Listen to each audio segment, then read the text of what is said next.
Good morning, Service Alliance community. Top of the morning to you. Morning, Jason. How was your weekend? It's showtime. It's one of those. We went and saw Beetlejuice this weekend, and that was very interesting. I don't know if I was a fan. I mean, the original was cool. It was neat to see like a second one come up, but it had this weird musical in the middle of the movie at the church, and I'm just like, it's weird, like Beetlejuice musical. But that's the only thing I didn't really like about it. Yeah, but other than that, how was my weekend? I ended up back in the ER. Got some stuff going on in my lungs, and they did find a fracture in my ankle and my big toe from the wreck, which is kind of crazy. So, but hey, I woke up this morning, so it's a good day. That's awesome. Yeah. At least you woke up. Yeah, because I wouldn't want to do this without you. Oh, shucks. I think he likes me. It wouldn't be the same. It wouldn't be. It'd be like the Mike and EJ show, which that just don't sound right. Yeah, be the Mike and Somebody show. I don't know who it would be. The Mike and Somebody. Yeah, Mike and Ike show. You can find somebody named Ike. Ike. I do know somebody. Their last name is Ike. Is like Ike and Sir, and we call him Ike. Mike and Ike show. That would work actually. How was your weekend? It was good. We had the family out at the river and camped out, and we went to the Sandwich Fair. It's the second largest fair in all of Illinois, behind the state fair. And after you told me, I looked it up. I'm like, this is actually a thing. Yeah, it's huge. It's a pretty big fair. And we went out there and ended up signing up to buy a new camper, new travel trailer. So woohoo! Congrats. Now I gotta sell the old one. Sell the old one. Well, so we're picking that up on Saturday, so we're excited. So what kind of sandwich did you have? That's the question. Corn dogs. And steak Sunday. You go to a sandwich festival and you eat a corn dog. Makes sense. Yeah, makes sense. Yeah. They got these cool steak Sundays. It's like a bowl with fries, and then they put steak on top, and pretty much like a loaded baked potato with steak, only with fries. It's just so good. So it's definitely not a sandwich fair. It is just the town of Sandwich that has a fair. Exactly. Got it. That makes more sense now. Say hi to people. Harrison, hello, people. Good morning. Jason's chiming in. We got JoJo. Good morning, Joe. I still Adam. Like JoJo's. We got our three listeners. Have you been to a state fair and ate JoJo's? Have you been to a restaurant and ate JoJo's? No. Yeah. I don't even know what a JoJo is to eat. A JoJo is a potato wedge. Oh, gotcha. They just call them JoJo's. Certain restaurants call them JoJo's. Joe Pranger, you can call yourself a potato wedge, JoJo. All right. Today, learning from mistakes, lessons learned. Mm-hmm. We're going to strengthen your home service business. You might even get a bonus lesson today. Yeah, maybe we got lessons learned. We're learning lessons on our learning lessons, yeah, for sure. For communication between each other. Jason does one thing, I'm doing another, and we're meshing. Yeah. So we're giving you some lessons to strengthen your home service business, and we're going to learn from our mistakes on it. Well, why don't you open us up in prayer and let's get this party started? All right, Dan, I can do that. Heavenly Father, we come before you today. We just recognize all the mistakes that we make in life and business, and we just thank you for your grace, and just thank you that you help us through each mistake that we make. We ask for your wisdom to learn from our past errors, and for the courage to face challenges that are head on, maybe coming up. We just help us trust in your guidance. Help us to see every setback as an opportunity to grow and strengthen the foundation of our work and in our businesses and our communities. May we just lead with integrity, serve others with love, and always seek you in our decisions. And above all else, help people see your love through our actions. Amen. Amen, brother. Thank you. All right. Let's get into a verse here. Proverbs 24:16 says, "For thou the righteous fall 7 times, they rise again, but the wicked stumble when calamity strikes." Hmm. This reminds us that mistakes are inevitable, but resilience and learning from them is what makes us stronger. Hmm. That's a pretty True. good verse. That's one I don't think I've ever heard us do before. Yeah, we haven't. So, in reading that, I wouldn't really think a lot about how that would go along with this, with lessons learned, and we all make mistakes frequently, no matter how big our ego is, right? Yeah. For though the righteous fall 7 times, they rise again, but the wicked stumble when calamity strikes. So I got to break that apart a little bit. The first part, for the righteous fall 7 times. So no matter how many times you fall, you're going to get back up again. All right. Look how many times, this is kind of a weird one, but when you look at certain business people who have claimed bankruptcy many, many times, they get back up, they keep going. And each time they get a little better, right? It's a weird reference to use, but maybe they're not righteous. Maybe they are. I don't know. But I like to think those of us that are righteous, claim to be followers of Christ, those righteous ones, rise again. The wicked stumble when calamity strikes. That second part is interesting too. The wicked. Yeah, I mean, if you don't have a strong foundation, and then all hell breaks loose, or you have, I guess, unforeseen problems coming your way, that you just have no clue are about to hit. Yeah. If you got your strong foundation, you can weather that storm. But if you don't, that's when calamity is going to strike and you're going to stumble all over the place. I like the other verse too, James 1:5. If any of you lacks wisdom, you should ask God, who gives generously to all without finding fault, and it will be given to you. So seeking wisdom, especially after making mistakes, is pretty key to growing in both life and business. Yeah, so, absolutely. That's a good one. They're both good. Very good, very good. Jojo says that's my new name, Jojo the Potato Wedge. Jojo the Potato Wedge.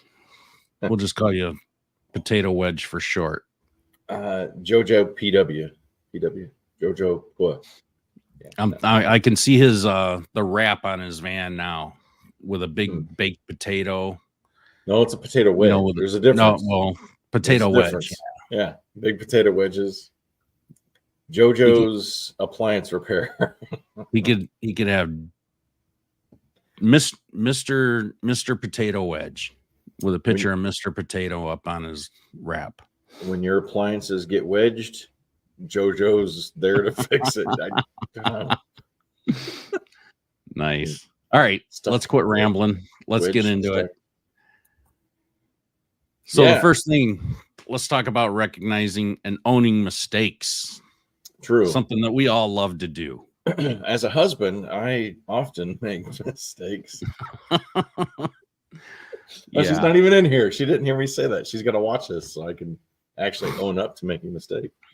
I have to say I had to do that last night before I went to bed. It's funny. So did I. About 8:30. Yeah. I went 8 o'clock. Yeah. I went to my buddy's house and hung out with a couple of my buddies, had some stogies and some craft beer, and I came home and my wife was standing right there and she's like, I got to ask you some questions. You said this and you did this. That didn't sit right with me. And I had to just look at her and say, you know what? You're right.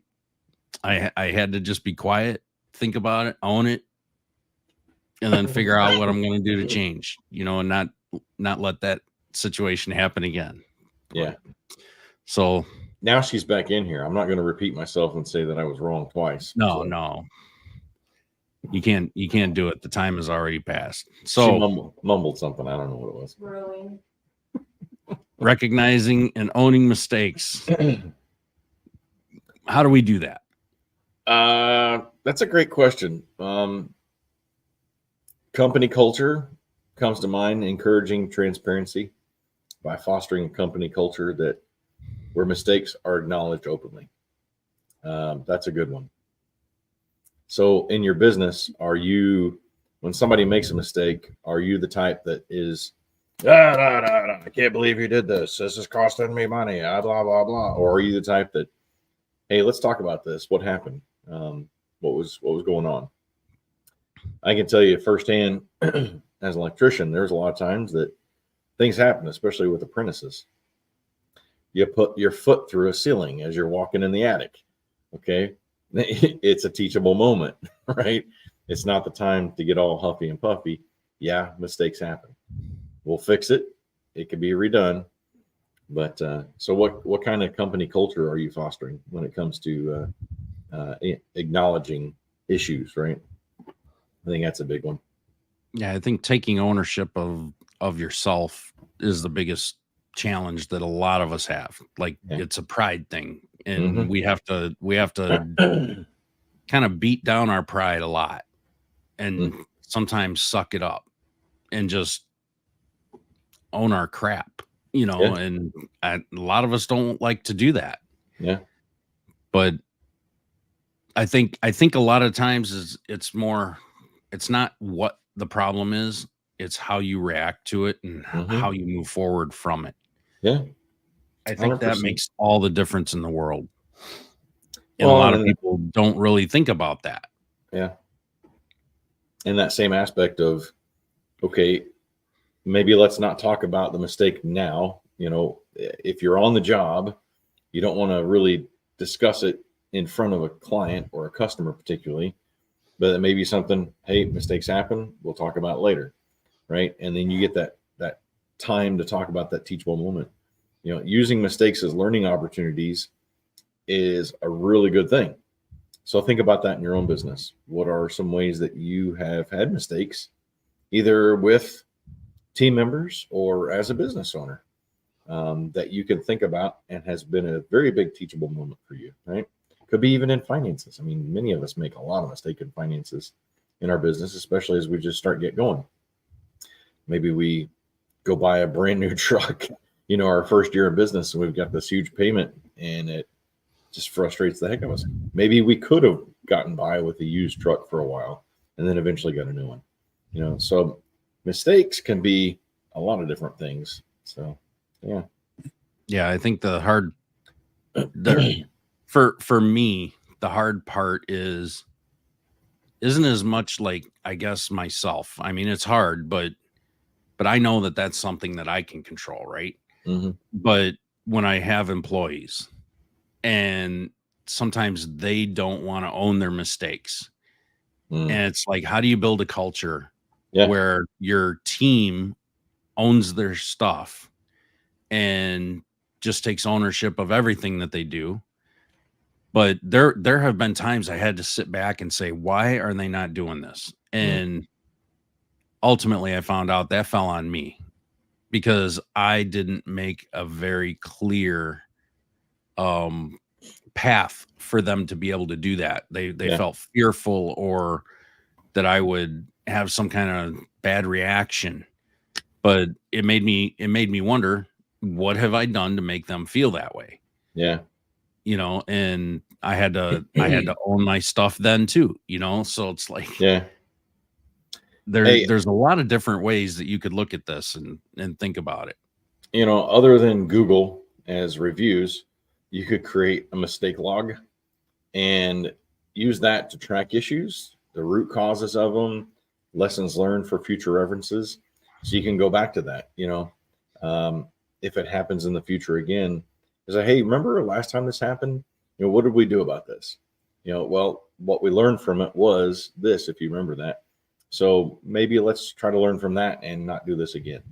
On the same side, flip side, make a success log, right? When things go right, when a job goes well. Hey, remember that one job we did, how it was just, man, it was like perfect. Everything worked out well. I think that's just as important to have those success stories in your back pocket as the mistakes as well, Yeah, you got to acknowledge the good stuff. if you're going to 100%. acknowledge the bad, you got to acknowledge the good. Yep. There's got to be some balance, right? Yeah. And everything in the middle is your tipping point. Yeah. So turning setbacks into growth opportunities. View mistakes as feedback rather than failure. I love that. Pivot strategies where necessary. So what does that look like? And how do you develop a mindset for continuous improvement? I think that's the hard part is developing a mindset, because you have to retrain your brain to purposefully be a specific way. But it's worth it, in doing it with small incremental changes is the only way that you can really start moving forward. Yeah. Do something rather than nothing. Small is better than nothing. Yeah. I think customer feedback is pretty important in addressing mistakes in customer service and operations. We get feedback a lot from a lot of our clients, but we'd really like to get feedback from more of them. Some of them just don't like to talk. And it's like, okay. And even on, the electrical side of things back in the day, I love customer feedback. That's why we get Google reviews. That's why we have even those stop action things in place for reviews. When you send them a review link, some of the different formats, you can get them if they give you like a 3-star or less, it comes to you first before posting to Google or wherever. So that way you can address it. Or, like we've talked about this in the past, before you leave the home, hey, today my goal is to provide you with 5-star service. If there's any reason I shouldn't be giving you 5-star service, please let me know before I leave so I can address that. Yeah. So you got to have those stops in place to make sure that you are using that customer feedback. So I love the idea of having those review gates. That's what they're called. Yeah. So 3-star or less, they basically go to what that is. For those of you that don't know, a review gate is where it's basically a landing page where you send everyone to give you a review. And if they choose 4 or 5 stars, it sends them to Google, allows them to just complete their review. But if it's 3 stars or less, it basically sends them to another landing page with a form, and they fill out basically like a complaint form, and then gives you the opportunity to go ahead and address that. Here's the problem I have with those. There's minimal accountability in that. And I feel if someone's going to give you a bad review on Google, you as the business owner will take that more to heart and make sure that never happens again. Yep. And I think it puts a much needed pressure on people, because I see so many, appliance repair business and HVAC businesses that are actually coming to me, and you know what, if I'm going to take on a client, I want to make sure that I'm a good fit for them and that they're a good fit for me. And if I look at their reviews, I look at their reviews because they're going to be my customer. I want to know what kind of business I'm dealing with, right? Just as much as if I'm going to have them walk into my home and do a repair. So when I'm looking at that and I see a lot of negative reviews and I see that they're not handling them and not responding to them, that tells me a whole lot about that person, as that company as a person, the business owner. And that's who I'm going to be dealing with. So if they don't even care that they have bad reviews, why do I want them as a client, on my 100%. end, let alone pay them and be one of their customers? Because, that tells you a lot. But if somebody has something and they've honestly tried to take care of it and they've responded appropriately, that tells me a lot about the business owner as well. Or there's the a company huge lesson there. Huge lesson there. And I think that's why I'm not a fan of the gatekeeping software, because it's not a true review system. It's number one, it's not transparent in your business. You want to be transparent in your business. And nobody has 4 or 5-star reviews all the freaking time. It's just impossible. If you're doing any kind of volume, it's just not happening. Yeah. You're going to make mistakes, and it's okay. But it's how you move forward and turn those opportunities into, growth. Yeah. So I'm a big fan of doing that. So, which leads us into avoiding repeat mistakes. Yeah. I was looking real quick, like EJ's appliance repair.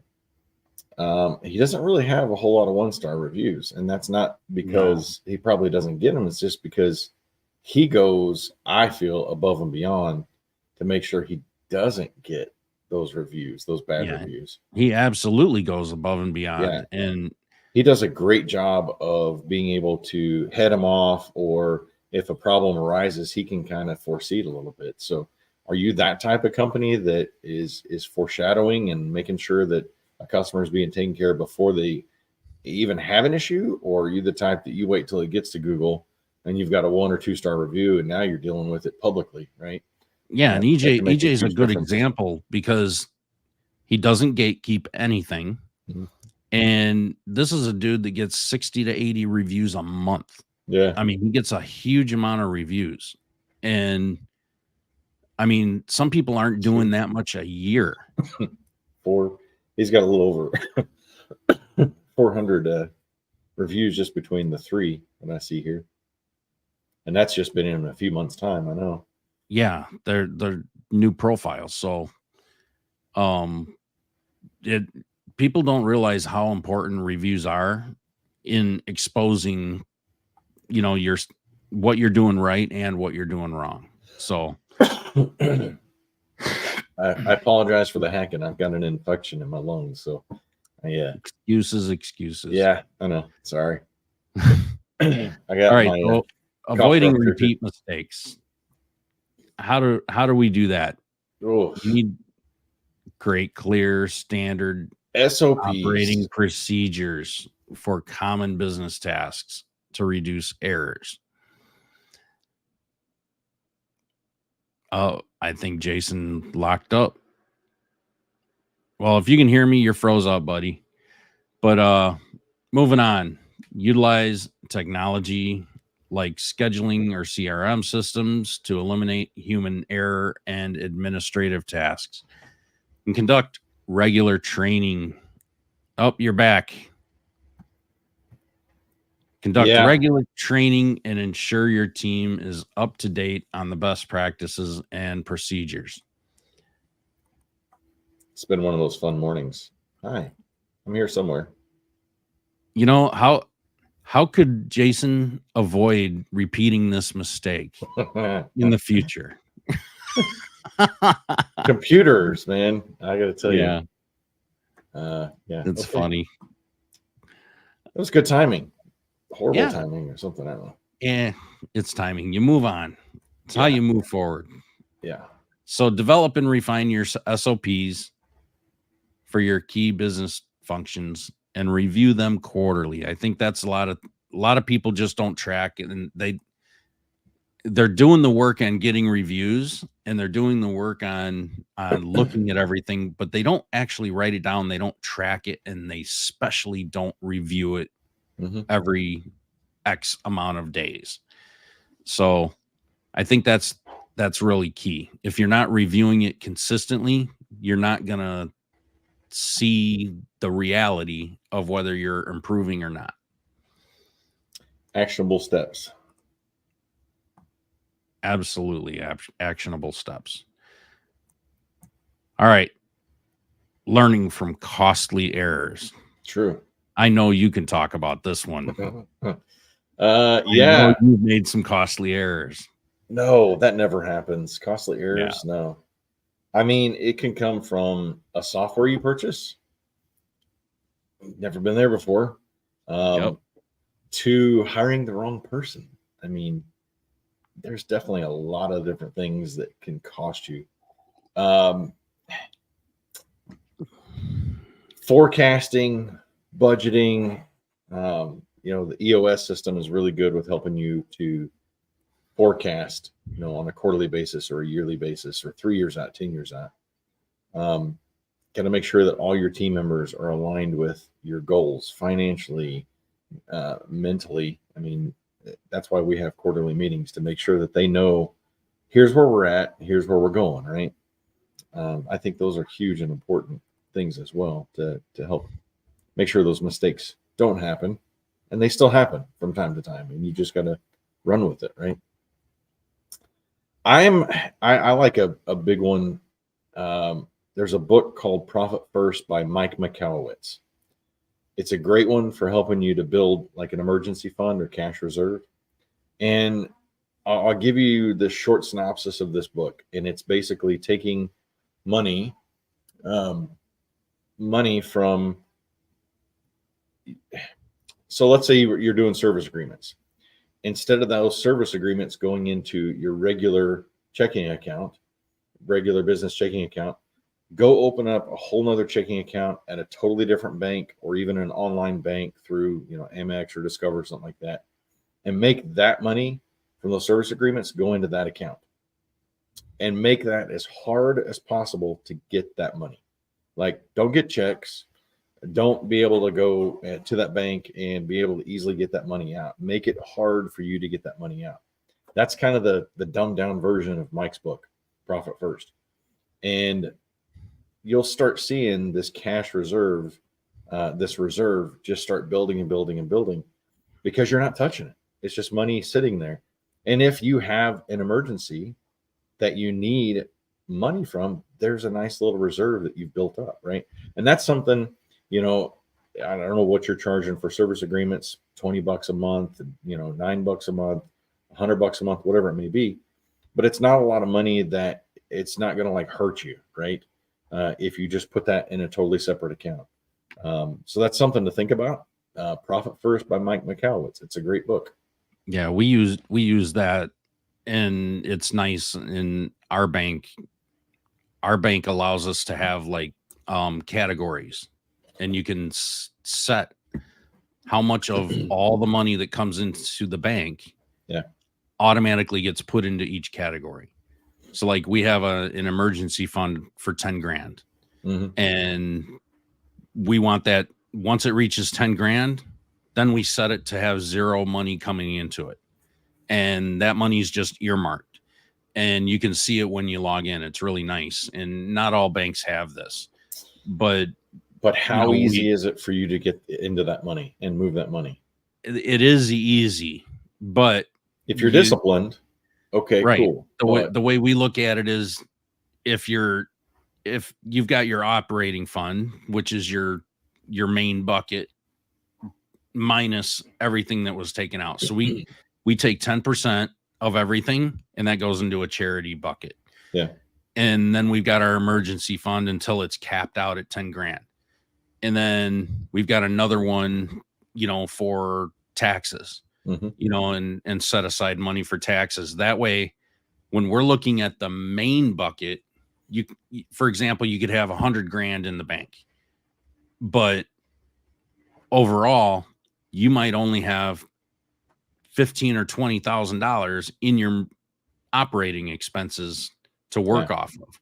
So it kind of forces you to do the toilet paper or toothpaste effect of running your business. I want to know the toilet paper. Let's hear that one instead. Well, that's another Mike Michalowicz book. Okay. The toilet paper effect. The toilet paper one. I forgot exactly what the name of his book, but it's a decent one. Okay, now I gotta look this up. No, you didn't know he had that book? Toilet paper something or other. I forgot. It's something the toilet paper something. But it's a pretty good book. But basically the concept of that is, when you got your toothpaste tube and you're almost out of toothpaste. Oh, the toilet paper entrepreneur. Yeah, that's it. How did I miss this book? It's a pretty good book. So like when you're low on toilet paper, you start using it more sparingly, and you start looking at it as more of a limited resource, right? And the same thing with toothpaste. Once you start getting low on toothpaste, it's a limited resource. So you start spreading it out a little bit more, So when you're looking at your bank account and you've only got so much in that operating capital, that's what you have to work off of.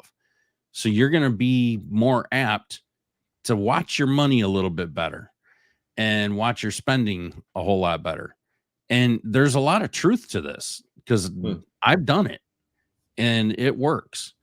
So I encourage you guys, check out Profit First by Mike Michalowicz. It's a really good book. So do you use 2 or 3 sheets whenever you? Yeah, never mind. We don't want to know. One of the things in the description is literally one of the things that says which 3 sheets of paper you need to successfully launch, manage, and grow your business. Yes. Now it's not how many sheets you use, it's how many plies those sheets are. Yeah, right. If they're 2 or 3 ply sheets. I don't know why I didn't know this book was out here. That's funny. Yeah, that was one of his more famous ones. Interesting. I just Profit First. That's the first time I met him, and that's the main book I know from him. So we got a bonus bullet point here. Creating a culture of continuous feedback. Yeah. Both customers and team members. That's for sure. Yeah. How do you do that? So, of course, we talk about with customers all the time. With your team members, I mean, having, one-to-ones is one thing that, we try to do around here in the office. And it's one of those where you just sit down and listen to your team members, let them talk. We use 7 essential coaching questions. It's from The Coaching Habit. The book is called The Coaching Habit. I'm trying to think of the Michael something. Oh, what is that? Anyway, the book's called The Coaching Habit. That's really good to be able to listen to and talk with, your team members. Incentives for team members. You guys don't use, what is that? You guys don't use banana leaves when you run out. Oh, I don't know. Are they 2-ply banana leaves or are they 3-ply banana leaves, Saul? What was the song? All the leaves are brown. All the leaves are brown. Yeah. By the Mamas and the Papas, right? Yes. I think there's a reason why all the leaves are brown. Yeah. When you're camping and you run out of toilet paper, all the leaves are brown. It's a great camping song. It's the theme song. Incentives for team members. We are in the process of completely changing the way our team members are incentivized. And we really believe that the future of incentivization in our business is going to be way better. And we're going to be able to provide a much better quality product. Yes, what we have is a product. They are people, but what you see from a client perspective is a product. But so we're kind of stoked about that. So what is your incentives, right? I think performance pay is a great thing. I don't think that going to a client's house, you should have to pay by the hour, because if I was to send Ray, who is slow and he's been doing this for 50 years, he's a great electrician, but he's slow. I don't think that you as a client should have to pay that for Ray just because Tim can do it quicker and faster and just as good. It's not fair for you as the business owner. Yeah, I'm going off on a whole different tangent here. So let's give incentives for team members. That's what we were talking about. Long story short, we've got a plumber friend here in the area that he pays his team members on a performance pay, and his team members love it.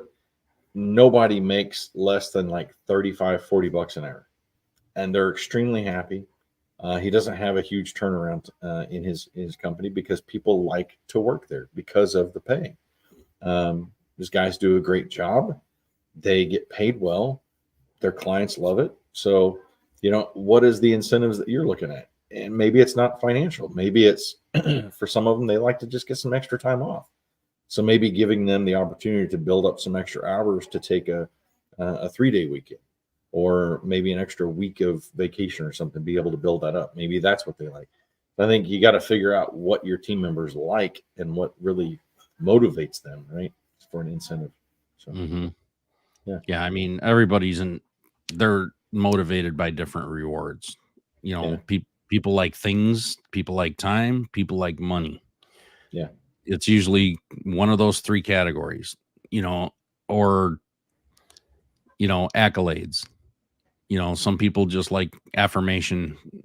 Words of affirmation are huge for them. So you need to know what kind of personality types your people are. So disc profiles are definitely good for that. So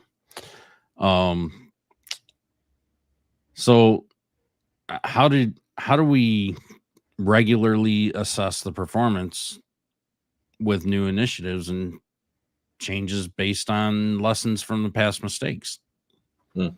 How are you doing that? Feedback. I mean, to me, that's a crucial one.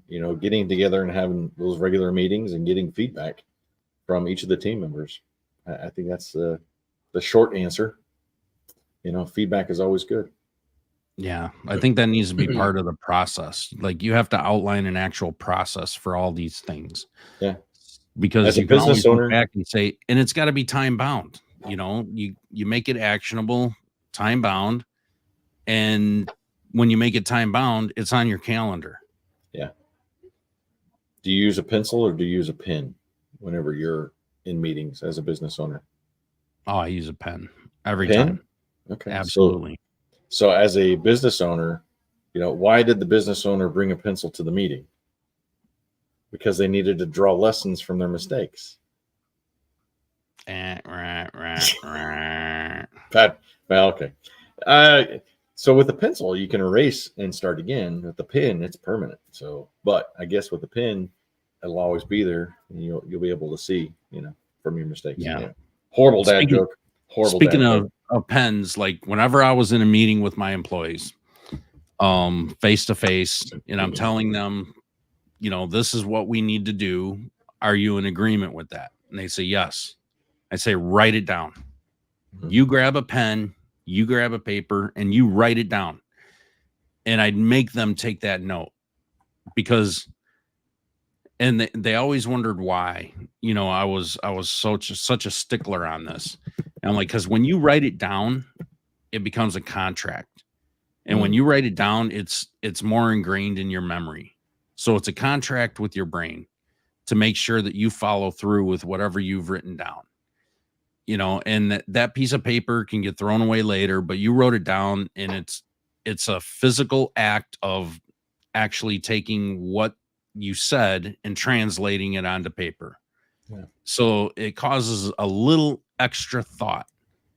Even though it seems like a meaningless thing, it's an extra step that you had to think about and take action on to write it down.